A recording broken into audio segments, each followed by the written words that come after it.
Hello, good people of YouTube. Mountbatten here, and today we are talking about what is the oldest Tier 10 battleship in the game, the Yamato. So, if you watched the Monty video I put up earlier this week, I said that the Monty and the Yami were tied for being the oldest Tier 10s in the game, Tier 10 battleships, that is. I was wrong. Turns out the Yamato came out first way back in the day, then the American battleship line followed after that. Learn something new every day. I wasn't there back in 2015 when the game was released, so hey, I make mistakes from time to time, as I'm sure many of you are aware. And yes, we will talk about the Republic thing here in a minute. But anyway, the Yamato. The Yamato is one of the few Tier 10 battleships, actually it's the only Tier 10 battleship that really existed in real life. And that is something very special to, of course, us history buffs. And she has gone through quite the ringer here in World of Warships, especially with some of the newer ships she's being placed up against. So we'll be talking about her today, how the game has changed and how that's affected her, and whether or not she's still worth grounding up to date. She is, absolutely. But we'll get through all that here in a moment. So let's start by looking over her stats and armor.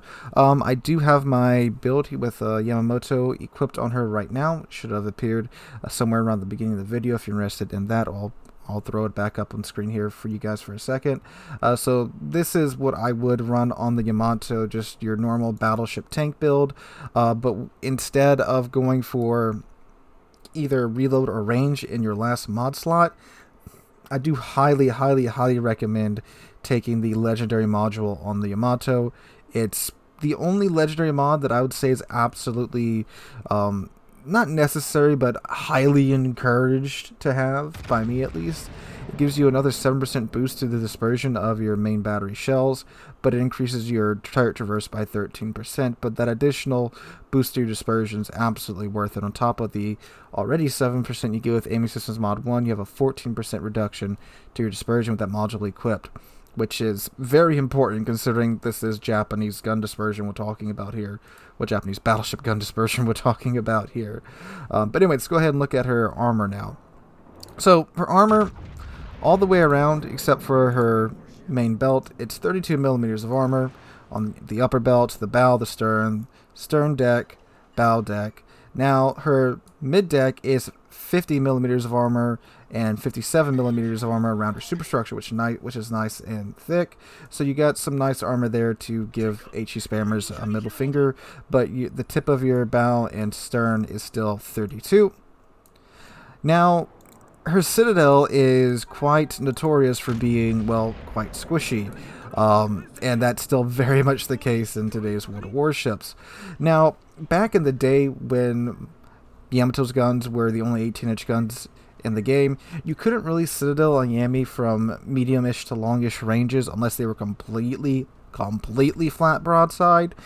But now with the increase in 457mm guns and 20-inch guns of the game, you can get at it at ranges a little bit more now than you can back in the day, depending upon how flat your shell arcs are and exactly how far away you are. But generally, if you're at longer ranges, you won't get citadel in the Yami thanks to the way her citadel is shaped. It's this weird octagonal shaped citadel that, again, is very good at long range, but at close range, it's not that great at all. Of course, she has her famous cheek, which you can get at even when she's angled by shooting through her bow. Even if they're pretty steeply angled, if you got the pin, you can do it, especially if you got the pin angles. You just got to aim a little bit around her number 1 turret, and the way that the citadel is shaped just means you're going to chunk the living crap out of Yami there. Even, of course, those Soviet cruisers with their hyper AP can do it quite easily.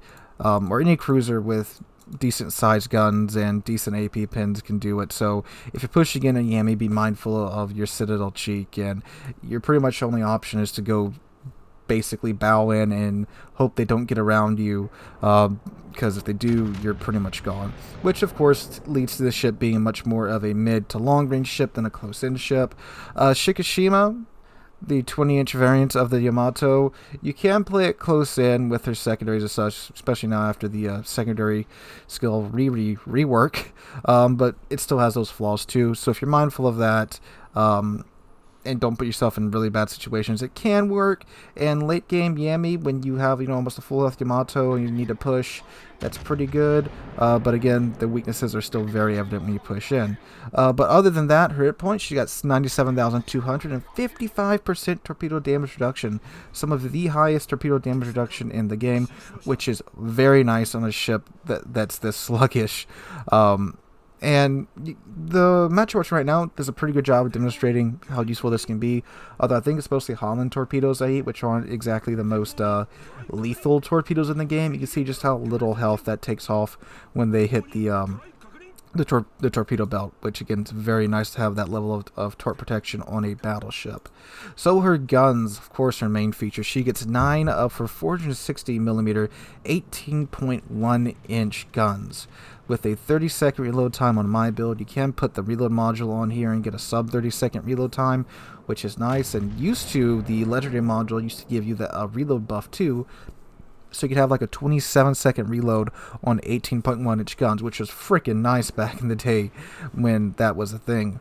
Right now, her maximum range is 26.2 kilometers, which is very nice. You can, of course, use spotter to get that out even further. At that point, you can pretty much cover almost all of the Tier 10 map with that level of range. Her maximum dispersion at 26.6 kilometers is 238 meters, and her turrets have a 55.2 second 180 time, and that's with grease the gears on with Yamamoto's improved grease the gears skill. If you don't have that, you got I believe just a little bit over a 60 second 180 time on your turrets, which is pain. Now, of course, this is with the legendary model on with the 13% boost. So you take that off, and you can configure it to where it's pretty decent. But for the playstyle of Yami, it's not really a big deal unless you have to get in close. Then it becomes a problem. Her HE shells. Who uses these? Like, you have 18.1-inch guns. You can overmatch 32. But if you ever have to use it, maybe there's only DDs left in the game. If you're wondering, they do 7,300 maximum HE damage. They can pin 77mm of armor, and you have a 35% chance of causing a fire with a velocity of 805 meters a second. Now her AP, which is the shell you should be using in Yamato, has a maximum damage of 14,800 with initial velocity of 780 meters a second. So with the main guns on the Yami, you have the ability to overmatch 32mm of armor, which is the bow armor of every single Tier 10 battleship, and of course, you have no problem going through cruisers either. However, in recent years, we've seen an increase in the amount of ships that have what we like to call icebreaker bows, which are bows that have a strip of armor that's thicker than 32mm, which causes the Yami shells to bounce. So, I mean, shoot, way back in the day, it was really just the GK that had a really good bow armor scheme for that, and like the Moskva. And then, of course, we've got the Soviet battleships with their with their icebreaker bows. We got the Stalingrad. Then we got the how many ships nowadays have bow armor like that? The German battle cruisers, even though they only have 25mm of bow armor, they still have strips that are, I believe, 55 or 60 that can give the Yami the middle finger. Even the Odin, when I talk about the Odin, I talk about its 90mm stern armor that you really can't do anything about in a Yami because you can't overmatch it. So while it can still punch through 32, there's more ships in the game that you'll have difficulty doing that because of their icebreaker bows and such. But, I mean, in most cases, if you know how to aim properly and you don't get screwed by RNG, and you know the armor layout of the ships, you can still punch through their bows quite easily, and it's still 18.1-inch guns, and they still do 14,800 maximum damage to the ships, so it's not the end of the world, but it's just a little bit more frustrating in some cases. Speaking of the guns, too, these are 18.1-inch guns, and the reality is you're going to get a lot of overpin with these huge guns. A lot. You're going to be seeing 1,480 damage rack up a lot on your screen because you just blew straight through whatever ships you're shooting at's armor. And this includes a lot of battleships too, especially battleships with all or nothing armor schemes like the British and the American battleships. Now, if you hit their citadel, you're going to chunk the ever-living crap out of them. And ships like German battleships and Soviet battleships, if you hit their chunky bits when they show you their side, or they're angled enough to where you can chunk them, oh yeah, you're going to chunk the living crap out of them. But the reality is, you're going to get a lot of overpins with these guns, like a lot. So be prepared for that. Now, another thing is too, we've seen an increase of ships that can pin 30 millimeters of armor, which I talked a little bit about yesterday, and that was a fun time in the comment section, the Republic video. If you look at it now, we have just as many ships in the game that can pin 30 millimeters of armor than those that can't pin 30 millimeters of armor.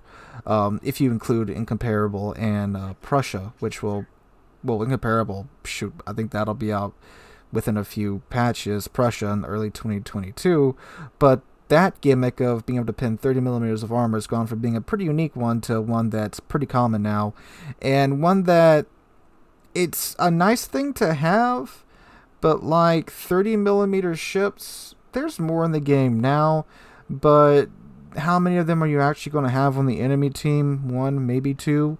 You might be blessed by matchmaking if you're playing something like Thunder or Republic or Ohio, and you can do that. And sure, matchmaking might dump a bunch of them on the enemy team for you. But other than that, most of the tier 10 cruisers, every other battleship can overmatch their armor scheme anyway.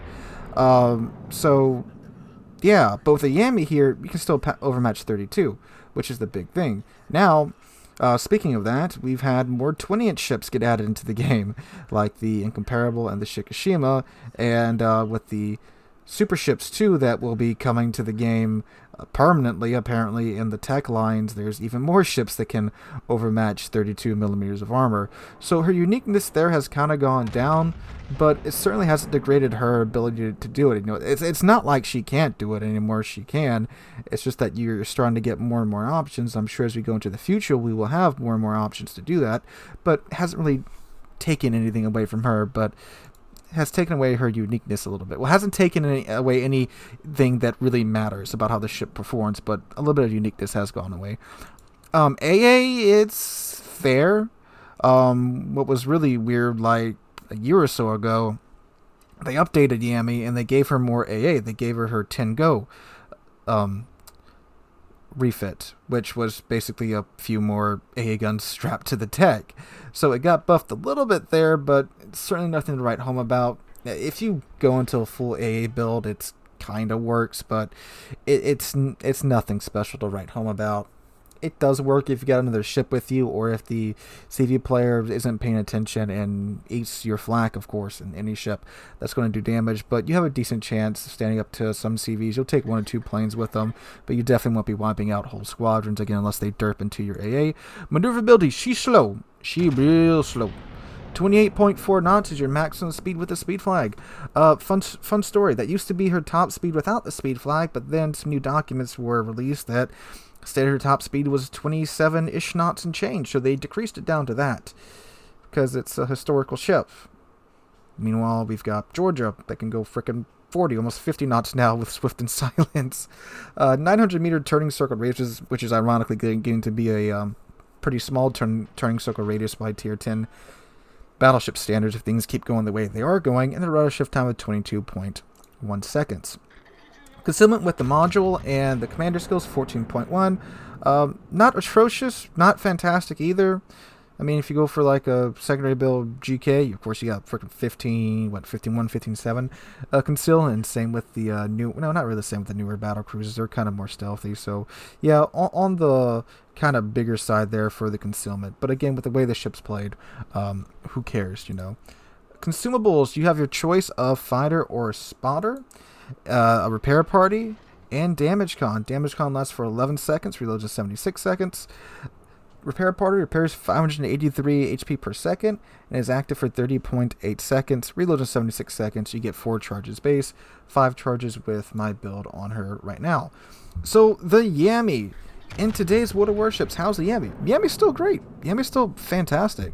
Like you've heard me say several times this week, looking back at a lot of these higher tier battleships, with the engagement ranges being pushed further out, the Yami is designed as a sniper, and she's still very good at doing that, especially if you have the legendary mod on her. And with the spotter equipped, you really won't have any trouble reaching out to the maximum range of the map and hitting enemy ships that far away. Granted, of course, with her velocity on her guns, which is still better than the American shell velocity, you will have to put a pretty big lead on your targets at range.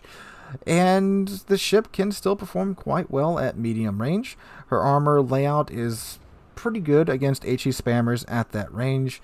Now you do have a pretty beefy superstructure, not as bad as the Germans, however, so you'll still get spam there pretty freaking hard, and you still have a pretty good chance of eating AP through your superstructure that will chunk you for like 10 to 15k. Again, not as bad as the Germans, but it's still there. But your deck armor is pretty nice for dealing with HE spammers when you push into medium range. Close range, I'd avoid that if I can in the Yami, but sometimes you just gotta do it. Now, her guns, they have 2.1 Sigma, got 18.1 inch guns, but the Japanese dispersion, battleship dispersion, is notoriously wonky. If you notice in the shot you're watching on the screen right now, it's not like some battleships which has a very nice horizontal or vertical dispersion. The Japanese battleship dispersion is kind of all over the place, which is why I say it's very recommended that you take that legendary module, because it helps you dial down that dispersion a little bit more, which makes the ship much less frustrating to play. Now, back when Deadeye was a thing, getting the legendary module, the Ami module, and Deadeye to where you got a freaking 24%-ish decrease to your main battery gun dispersion was very freaking nice on the Yami. Especially for a ship that sits in the back a lot and is a sniper. Which is why the concealment isn't a huge thing unless you're the last ship alive on your team and trying to stay undetected and run, which you can't really run in the Yami because of its top speed. But yeah, it's still good for sniping. It's still good in the current meta.